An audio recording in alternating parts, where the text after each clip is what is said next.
नमस्कार साथियों, जय सिया राम। साथियों, दुनिया में दो तरह के लोग होते हैं। एक भगवान में आस्था रखने वाले जो आस्तिक होते हैं, दूसरा भगवान में आस्था न रखने वाले जिसे नास्तिक कहते हैं। ये कहानी आस्था रखने वाले लोगों को ज़्यादा पसंद आई। हो सकता है इस कहानी को देखने के बाद उनकी आस्था और पक्की हो जाए। तो भक्तों, यह कहानी बूढ़े भक्त और भगवान की है। एक आदमी जो जीवन भर राम नाम जपता रहा, अब वह बूढ़ा हो गया था। बूढ़ा ही नहीं हुआ था बल्कि इतना कमजोर हो चुका था कि अपनी जगह से बिना किसी सहारे के उठ भी नहीं पाता था। ऐसी स्थिति में भी उसने कभी राम नाम को अपने से अलग नहीं होने दिया।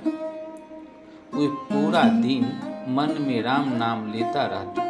राम नाम की वजह से उसे अपने तकलीफों को सहन करने की शक्ति मिलती। बूढ़े हो चुके इस आदमी को दो बेटे थे जो उसे नित्य कर्म करने में मदद करते थे। शुरू में वे बिना कहे ही खुद अपने बूढ़े बाप की सहायता कर दिया करते। फिर धीरे धीरे जब बाप खुद बुलाता तब आते। लेकिन जैसे जैसे वक्त बीतता गया तो वे 2-3 बार पुकारने के बाद भी मुश्किल से आते और कभी कभी रात को 9 भी आते। अब हालत ऐसी हो चुकी थी कि अक्सर बूढ़ा बिस्तर गंदा कर दिया करता और जब तक उसके बेटे से सहायता न मिलती ऐसे ही गंदे बिस्तर पर पड़ा रहता। बुढ़ापा बढ़ता जा रहा था, उसकी नजरें कमजोर हो चुकी थी। इतनी बदहाली में भी उस आदमी ने राम नाम का साथ नहीं छोड़ा था।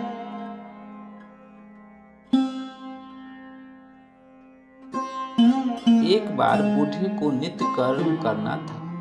उसने आवाज लगाई और अगले ही पल किसी ने उसका हाथ बड़ी कोमलता से पकड़ा और उसे नित्य कर्म करवाकर उसके बिस्तर पर लिटा दिया। यह अब रोजाना होने लगा। जब भी बूढ़ा आवाज देता, अगले ही पल उसकी मदद करने के लिए कोई आता और उसके सारे काम कराकर वहां से चला जाता। नजर कमजोर हो चुकी थी।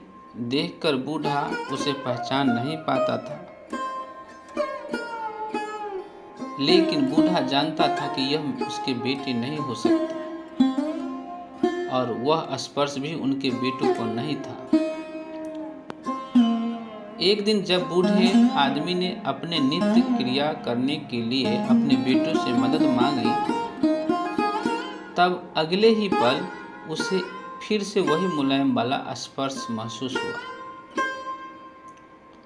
सारा काम खत्म करने के बाद बूढ़े आदमी ने उस व्यक्ति का हाथ पकड़ लिया और उससे पूछा, सच सच बताओ, आखिर तुम हो कौन? तुम मेरे बेटे तो नहीं हो सकते।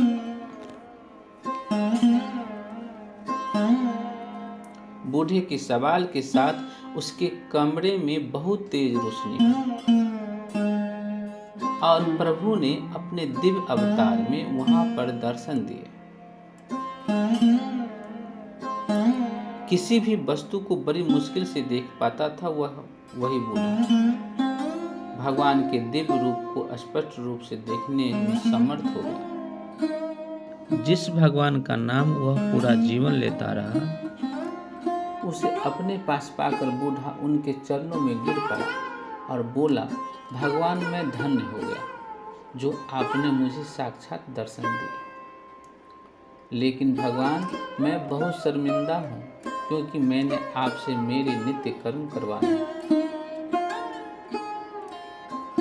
भगवान ने कहा, मेरे लिए सारे काम एक जैसे हैं।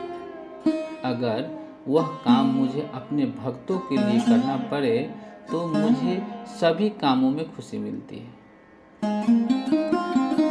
बूढ़े ने हाथ जोड़ते हुए भगवान से कहा, लेकिन भगवान, आप यह सब करने के बजाय मुझे मुक्त ही क्यों नहीं कर देते?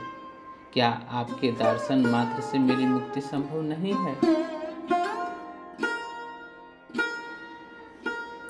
यह सब प्रारब्ध की वजह से है। तुम्हारा प्रारब्ध बहुत कठिन है। अगर मंद होता तो मेरे दर्शन मात्र से तुम मुक्त हो जाते। मैं चाहूँ तो तुम्हें अभी मुक्त कर सकता हूँ, लेकिन फिर अगले जन्म में तुम्हें प्रारब्ध को भोगने के लिए आना पड़ेगा। इसीलिए मैं तुम्हें खुद तुम्हारा प्रारब्ध काट कर मुक्त करवाने के लिए सहायता कर रहा हूँ, भगवान ने कहा। इतना बोलकर भगवान वहां से अंतर्ध्यान हो गए। कुछ महीने और काफी तकलीफ भोगने के बाद आखिरकार उस बूढ़े आदमी को मुक्ति मिली और भगवान को धाम को चले गए। तो भक्तों, यही थी बूढ़े भक्त और भगवान की कहानी। मिलते हैं एक और रोचक कहानी के साथ। तब तक के लिए जय श्री राम। और हाँ, यदि यह वीडियो आपको पसंद आया तो लाइक और सब्सक्राइब करना न भूलिएगा। जय श्री राम।